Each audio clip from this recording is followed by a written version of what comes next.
Hello students, welcome to our YouTube channel. तो कैसे हो आप सब। आज हम फिर से एक और चैप्टर लेके आए हैं क्लास 11th का। तो आज का हमारा जो चैप्टर होने वाला है वो है मोशन इन ए प्लेन। तो थंबनेल देख के आपको पता चल गया होगा आज जो टॉपिक हमारा होने वाला है। तो आज का टॉपिक है हमारा वेक्टर्स। तो आज के टॉपिक्स में हम कवर करेंगे पूरे वेक्टर्स को। ठीक है, तो चलिए स्टार्ट करते हैं। बेसिकली हमारे पास जो नेचर में दो टाइप्स की क्वांटिटीज पाई जाती हैं, राइट। इसमें से एक होता है स्केलर और एक होता है वेक्टर। आप लोगों ने इससे पहले जब मोशन इन स्ट्रेट लाइन में पढ़ा होगा तो वहां देखा होगा स्पीड जब हम पढ़ते थे या डिस्टेंस हम जब पढ़ते थे तो उसमें एक लाइन लिखी जाती थी कि ये एक स्केलर क्वांटिटी है, राइट। और जैसे डिस्प्लेसमेंट या वेलोसिटी पे आते थे तो उस पर लिखा होता था कि ये एक वेक्टर क्वांटिटी है। तो चलिए समझते हैं कि ये स्केलर और वेक्टर होता क्या है, राइट। तो सबसे पहले बात करें तो टॉपिक हमारा स्केलर क्वांटिटी। चलिए, तो स्केलर क्वांटिटीज वो क्वांटिटीज होती हैं जिनके पास सिर्फ और सिर्फ मैग्नीट्यूड होता है, कोई डायरेक्शन नहीं होती, उन्हें कहते हैं हम स्केलर क्वांटिटी।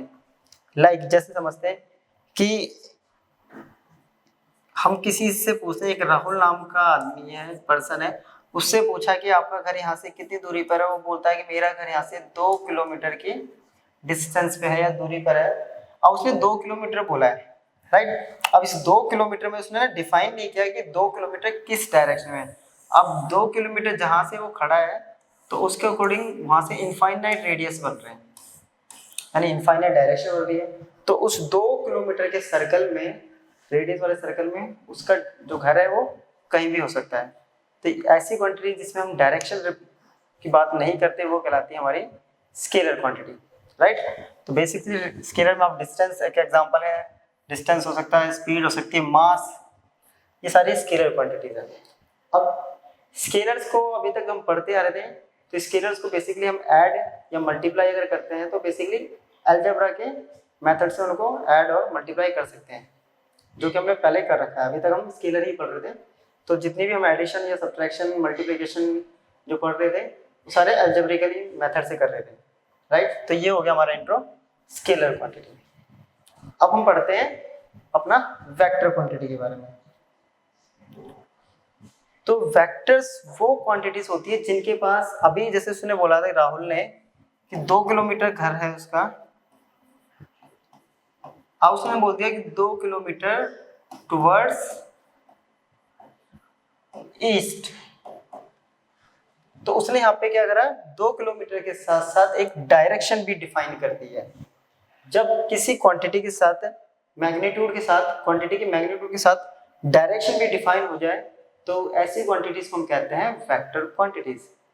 तो वेक्टर का बेसिकली सबसे इजी एग्जांपल अपने पिछली क्लास में पढ़ा था, यानी लास्ट चैप्टर में, जो कि है displacement, velocity, acceleration, force, right. अब वेक्टर को जो ऐड और मल्टीप्लाई या सब्ट्रैक्शन करते हैं हम, वो हम एल्जेब्रिकली मेथड से नहीं कर सकते। इनके लिए हमें स्पेशल मेथड्स पढ़ने पड़ते हैं। जैसे वेक्टर को ऐड करने के लिए हम पढ़ेंगे, आगे जाके पढ़ेंगे ट्रायंगल लो, पैरेललोग्राम लो। वही मल्टीप्लाई करने के लिए हम पढ़ेंगे डॉट प्रोडक्ट, क्रॉस प्रोडक्ट। तो इसको बेसिकली हम एल्जेब्रिकली मेथड से ऐड और मल्टीप्लाई नहीं कर सकते, राइट। अब वेक्टर का जो सिंबल होता है वो होता है ये सिंबल हम यूज करते हैं। इस पार्ट को कहते हैं हेड और ये पीछे वाला पार्ट होता है, ये होता है टेल। हेड रिप्रेजेंट करता है डायरेक्शन को, जबकि टेल रिप्रेजेंट करता है मैग्नीट्यूड को। तो ये था हमारा बेसिकली इंट्रो वेक्टर का और स्केलर का। अब हम करते हैं वेक्टर के टाइप्स। तो हमें वेक्टर काफी सारे टाइप्स है छोटे छोटे से, तो वो कर लेते हैं। चलिए वेक्टर के टाइप स्टार्ट करते हैं। तो वेक्टर का पहला टाइप है हमारे पास पोलर वेक्टर, राइट। अब पोलर वेक्टर्स कौन से होते हैं, ये वो वेक्टर्स होते हैं जिनका कोई स्टार्टिंग पॉइंट हो या पॉइंट ऑफ एप्लीकेशन हो। स्टार्टिंग पॉइंट या जैसे कि ये एग्जांपल मैंने लिया डिस्प्लेसमेंट, इसको समझाते हैं। डिस्प्लेसमेंट जो है वो किसी पॉइंट से स्टार्ट होके किसी दूसरे पॉइंट पे एंड होता है, तो इसका स्टार्टिंग पॉइंट है। तो पॉइंट ऑफ एप्लीकेशन समझना है तो ये एक ऑब्जेक्ट है, इस पे जब हम फोर्स लगाते हैं तो फोर्स किसी पॉइंट पे अप्लाई होती है, तो उसे कहते हैं पॉइंट ऑफ एप्लीकेशन। तो ऐसे वेक्टर्स को हम कहते हैं पोलर वेक्टर्स। वही जो दूसरा वेक्टर हमारा है axial vectors. Basically axial vectors जो हैं वो हमारे रोटेशनल इफेक्ट को रिप्रेजेंट करने में हेल्प करते हैं। अब रोटेशनल मोशन की अगर बात करें तो बेसिकली हमारा जो फैन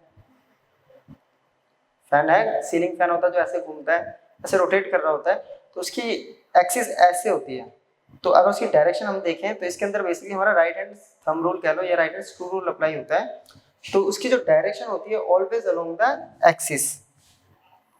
तो रोटेशन की जो डायरेक्शन होगी वो ऑलवेज अलोंग द एक्सिस होगी। ठीक है, तो ऐसे वेक्टर्स होते हैं हमारे एक्सियल वेक्टर। इसके अंदर आप पढ़ेंगे भी आगे जाके हम एंगुलर वेलोसिटी, टॉर्क। तो एंगुलर वेलोसिटी का एक थोड़ा सा इंट्रो देते हैं। एंगुलर वेलोसिटी होती है जब कोई ऑब्जेक्ट सर्कुलर मोशन में जिस वेलोसिटी से मूव कर रहा होता है उसे कहते हैं एंगुलर वेलोसिटी, राइट। तो ये हो गया हमारा पोलर वेक्टर और एक्सियल वेक्टर। नेक्स्ट वेक्टर है अपना इक्वल वेक्टर्स। अब इक्वल वेक्टर्स क्या होते हैं? जब दो वेक्टर्स जिनका मैग्नीट्यूड और डायरेक्शन, मैग्नीट्यूड भी इक्वल हो और डायरेक्शन भी सेम हो, तो उन्हें कहते हैं हम, जैसे कि ये इक्वल वेक्टर। तो ये एक वेक्टर हो गया, ये दूसरा वेक्टर हो गया। इसमें हमने क्या करा, ये वेक्टर ए और ये वेक्टर बी, दोनों की डायरेक्शन सेम है, दोनों का मैग्नीट्यूड भी इक्वल है, तो ये हो गए इक्वल वेक्टर्स। जैसे फोर्स एक वेक्टर क्वांटिटी थे, तो एक ही डायरेक्शन में फोर्स अप्लाई हो रही है 5 न्यूटन, दूसरी फोर्स भी 5 न्यूटन सेम डायरेक्शन में अप्लाई हो रही है, तो दोनों हो गए इक्वल वेक्टर्स। क्लियर? अब नेगेटिव वेक्टर इसका जस्ट ऑपोजिट।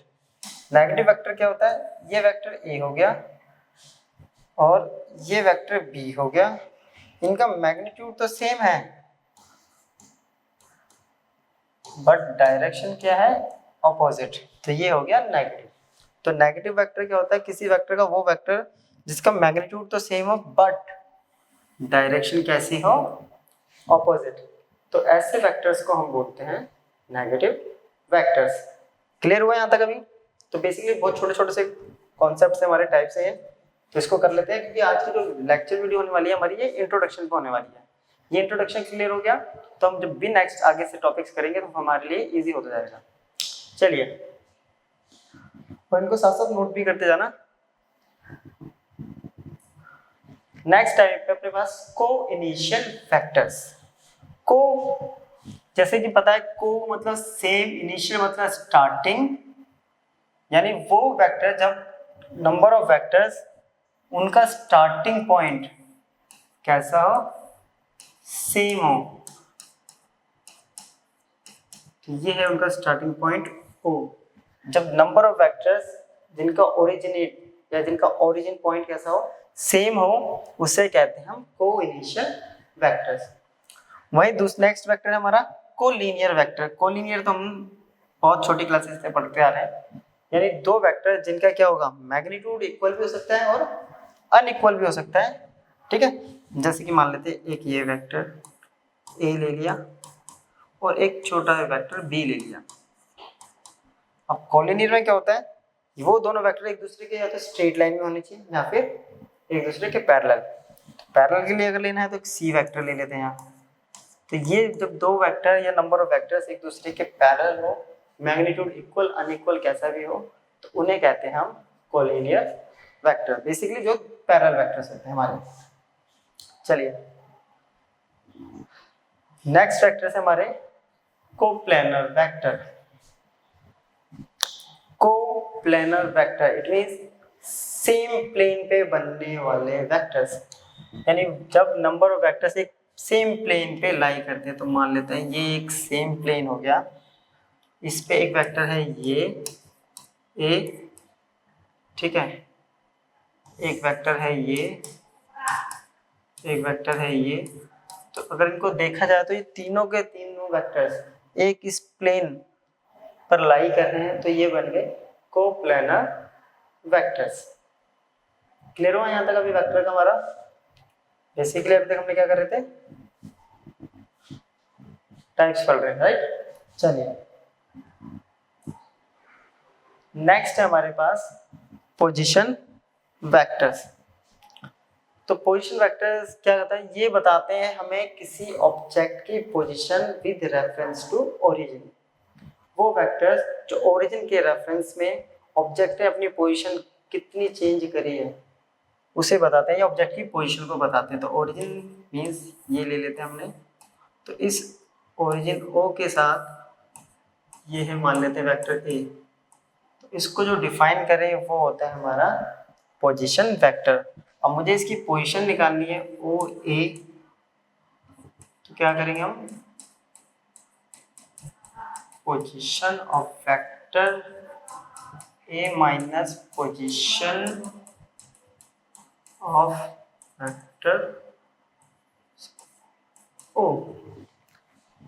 तो इसने क्या बता दी, final vector minus final position of vector minus initial position of vector, तो इससे बन गया हमारा पोजीशन वेक्टर। इस पोजीशन वेक्टर से ही दूसरा हमारा वेक्टर बनता है, वो है डिस्प्लेसमेंट वेक्टर। तो डिस्प्लेसमेंट वेक्टर क्या बताता है कि एक ऑब्जेक्ट एक पॉइंट से दूसरे पॉइंट पे कितना और किस डायरेक्शन में अपने आप उसको डिस्प्लेस किया गया है, उसे कहते हैं हम डिस्प्लेसमेंट वेक्टर। इसको देखिए एग्जांपल से समझाता हूँ डायग्रामेटिकली, तब मजा आएगा इसको।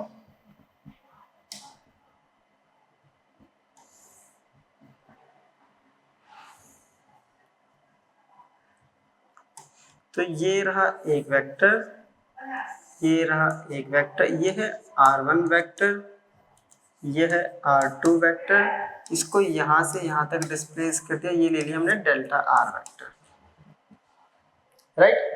अब यहाँ से जो डेल्टा r वेक्टर है, बेसिकली पॉइंट यहाँ से अगर देखें a से b पे डिस्प्लेस हुआ है, a से b का जो डिस्प्लेस हुआ है वो है डेल्टा r। तो जो ये डेल्टा r है ये इक्वल्स टू होगा r2 vector minus r1 vector. Same ऐसे ही final position of vector minus initial position, उसके अकॉर्डिंग इसकी वैल्यूज निकालेंगे, देन हम यहाँ पे इसको सब्स्टिट्यूट कर देंगे, तो ये बन जाएगा हमारा डिस्प्लेसमेंट वेक्टर। पोजीशन वेक्टर हो गया और हमारे यहाँ पे डिस्प्लेसमेंट वेक्टर हो गया बेसिकली, राइट। तो चलिए एक बार इसको नोट कर लीजिए पहले। चलिए नेक्स्ट टाइप है हमारा यूनिट वेक्टर। ये वेक्टर है काफी ज्यादा इंपॉर्टेंट आपके लिए, क्योंकि ये बहुत ज्यादा यूज होने वाला है हमारा। तो यूनिट वेक्टर, जैसा कि इसका नाम है यूनिट, यानी वो वेक्टर जिसका मैग्नीट्यूड कैसा हो, 1 यूनिट, मैग्नीट्यूड होगा 1 यूनिट और डायरेक्शन होगी जो कि गिवन वेक्टर की होगी, direction same as that of given vector. जो भी डायरेक्शन किसी वेक्टर की होगी वही इस यूनिट वेक्टर की होगी। अब ये होता है क्या, बेसिकली ये डायरेक्शन वाला गेम भी समझते हैं, तो ये लाइन बाद में समझाएंगे। बेसिकली क्या है, ये डायरेक्शन जो है ना हमारा स्पेसिफाई करता है कि हमारे पास जो भी स्पेस में है कोई भी क्वांटिटी, तो स्पेस में मतलब उसके पास एक्स वाई जेड 3 एक्सिस है, तो कौन सा कंपोनेंट एक्स एक्सिस के अलोंग है, कौन सा कंपोनेंट वाई एक्सिस के अलोंग है और कौन सा कंपोनेंट जेड एक्सिस के अलोंग है, उसको क्लेरिफाई करता है हमारा ये यूनिट वेक्टर। तो इसको हम समझते हैं ऑर्थोगोनल वेक्टर की हेल्प से। तो ऑर्थोगोनल का मतलब होता है परपेंडिकुलर। अब ऑर्थोगोनल वेक्टर्स अगर समझने हैं तो उसके लिए हम बनाते हैं यहाँ पे बेसिकली एक्सिस बनाता हूँ मैं।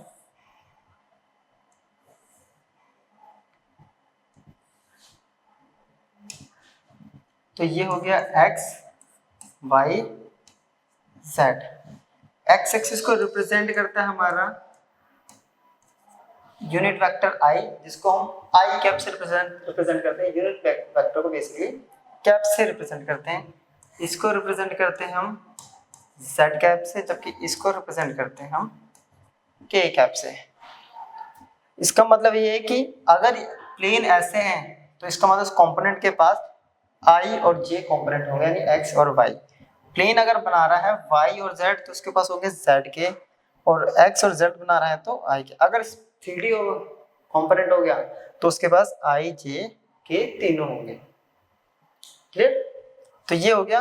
अब यूनिट वेक्टर क्या होता है बेसिकली, अगर इस यूनिट वेक्टर को देखें तो इसका कॉन्सेप्ट होता है unit vector equals to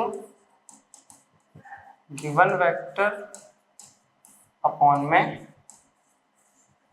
magnitude of given vector, right. मान लेते कोई यूनिट वेक्टर निकालना है ए का, तो इक्वल्स टू होगा ए वेक्टर अपॉन में मैग्नीट्यूड ऑफ ए, राइट। ये हो गया। अगर इसको आई जे के से समझते हैं तो देखिए I cap equals to I vector upon में मैग्नीट्यूड ऑफ आई वेक्टर। अब आई वेक्टर का मैग्नीट्यूड जो होता है वो तो होता है 1, तो आई कैप देखिए मैग्नीट्यूड 1 और डायरेक्शन वही है जो कि हमारे इस गिवन वेक्टर की डायरेक्शन थी। अब इसी की हेल्प से हमारा वेक्टर भी बनता है। कैसे? इसी कॉन्सेप्ट को उठाऊं तो वेक्टर कैसे क्रिएट होगा, तो देखिए ये वेक्टर बच गया, ये इधर जाके मल्टीप्लाई, ये मैग्नीट्यूड है, तो ए वेक्टर इक्वल्स टू यहाँ पे आ गया ए इंटू यूनिट वेक्टर आ गया। ए क्या है यहाँ पे, ये हो गया हमारे पास मैग्नीट्यूड और ये बता रहा है डायरेक्शन। तो basically A vector equals to आ गया मैग्नीट्यूड इनटू डायरेक्शन, और मैग्नीट्यूड और डायरेक्शन का कॉम्बिनेशन ही हमारा क्या कहलाता है, वेक्टर। क्लियर? तो ऐसे बनता है। तो देखिए एक एग्जांपल जैसे मैं अभी लेता हूं, तो ये देखिए every vector in the space can be expressed as a linear combination of unit vector. Linear combination of unit vector बन गया। तो कोई भी वेक्टर जो स्पेस में बनता है वो यूनिट वेक्टर का लीनियर कॉम्बिनेशन होता है। ठीक है, हो गए। चलिए अब इसको देखिए, अगर मैं एक पहले इसको नोट कर लीजिए एक बार, हो गया। अब देखिए मैं एक वेक्टर, इसको मैग्नीट्यूड भी निकालना सिखाते हैं और यूनिट वेक्टर लेट कर लेते हैं हम। एक वेक्टर है अपने पास 3i plus 2j plus k cap, right. 3i cap plus 2j cap plus k cap. अब यूनिट वेक्टर इसका निकालना है तो क्या होता है, गिवन वेक्टर ऑन में मैग्नीट्यूड ऑफ गिवन वेक्टर। तो मैग्नीट्यूड निकलता है अपने पास कुछ ऐसे, इस मैग्नीट्यूड को हम डायरेक्ट ए भी लिख सकते हैं। ये होता है अंडर रूट कोफिशिएंट ऑफ आई, जितने भी मैग्नीट्यूड्स हैं उन सबको रख देंगे और उनका स्क्वायर करके ऐड कर देंगे। 9 प्लस 4 प्लस 1 तो आ गया ये रूट 15। अब यूनिट वेक्टर निकालेंगे तो गिवन वेक्टर क्या है, 3i cap plus 2j cap plus k cap upon में रूट। बेसिकली ये एक एग्जांपल हो गया यूनिट वेक्टर कैलकुलेट करने का। क्लियर? यहाँ तक क्लियर हुआ? तो ये था हमारा यूनिट वेक्टर। तो यही होता है थोड़ा सा, यही थोड़ा सा बड़ा वेक्टर है हमारे पास, राइट। तो इसको अच्छे से कर लेना, इसकी हेल्प से काफी क्वेश्चंस होते हैं। चलिए नेक्स्ट वेक्टर है हमारे पास जीरो वेक्टर, या उसे कहते हैं नल वेक्टर। तो नाम से पता चल रहा है जीरो मतलब जिसका मैग्नीट्यूड कैसा हो, जीरो। तो ऐसा कौन सा वेक्टर है जिसका मैग्नीट्यूड ही जीरो हो? बेसिकली क्या होता है कि कई बार सिचुएशन ऐसी क्रिएट हो जाती है जहाँ हमारे पास जो रिजल्टेंट है यानी आंसर जो आता है वो जीरो की टर्म में आता है और वेक्टर्स को सॉल्व करके आ रहा है, तो वहाँ पे वेक्टर का रिप्रेजेंटेशन तो होना चाहिए। तो उसके लिए हम यूज करते हैं यहाँ जीरो वेक्टर। तो जीरो वेक्टर में क्या होता है, जीरो मैग्नीट्यूड तो हो गया और डायरेक्शन कैसी होगी वो डिपेंड करेगा हमारी कंडीशन पर। तो बेसिकली इसकी नीड कैसे पड़ गई, मान लेते हैं कि वेक्टर ए इक्वल्स टू अगर वेक्टर बी है, ये जब इधर आएगा तो vector A minus vector B. अब क्या लिखें इधर, दो वेक्टर को सब्ट्रैक्ट करने के बाद आंसर जीरो लिख दें, तो यानी वेक्टर का सब्ट्रैक्शन तो यहाँ इसके अकॉर्डिंग तो स्केलर हो जाएगा। तो उसको वेक्टर में कन्वर्ट करने के लिए हम लिख देते हैं यहाँ जीरो वेक्टर, राइट। समझ पाया? तो इसकी बेसिकली बहुत सारी कंडीशन हो सकती हैं कि जैसे कि कोई ऑब्जेक्ट स्टेशनरी खड़ा है और फिर ऑब्जेक्ट स्टेशनरी मतलब किसी स्टेशनरी जगह पे खड़ा है, स्टेशनरी पोजीशन पे खड़ा है, फिर उसकी वेलोसिटी क्या होगी उस पॉइंट पर। अगर रेस्ट पे है तो वेलोसिटी हम लेते हैं जीरो। अब वेलोसिटी की बात कर रहे हैं तो वेक्टर लगा देंगे वहाँ, क्योंकि ये कैसा है object at rest, same displacement का रेस्ट पे है तो, राइट। तो ऐसी सिचुएशन जहाँ भी आएगी जहाँ भी हमें लगता है कि आंसर जीरो आ रहा है लेकिन क्वांटिटी वेक्टर में है, तो वह हम क्या करते हैं, वहाँ जीरो के ऊपर वेक्टर लगा देते हैं। तो उससे हमारा जो वेक्टर है वो भी बना रहता है और कॉन्सेप्ट जो हमारा क्लियर रहेगा। ठीक है, तो बेसिकली ये हो गया हमारा जीरो वेक्टर। चलिए तो ये थे हमारे वेक्टर के टाइप्स। तो इस वीडियो में हमने क्या पढ़ा, बेसिकली हमने वेक्टर्स का इंट्रोडक्शन किया, वेक्टर्स क्या होते हैं, स्केलर क्वांटिटी क्या होती है और वेक्टर के टाइप्स पढ़े। नेक्स्ट वीडियो में हम इससे आगे के टॉपिक्स को कवर करेंगे। तो तब तक के लिए गुड बाय, मिलते हैं नेक्स्ट वीडियो में।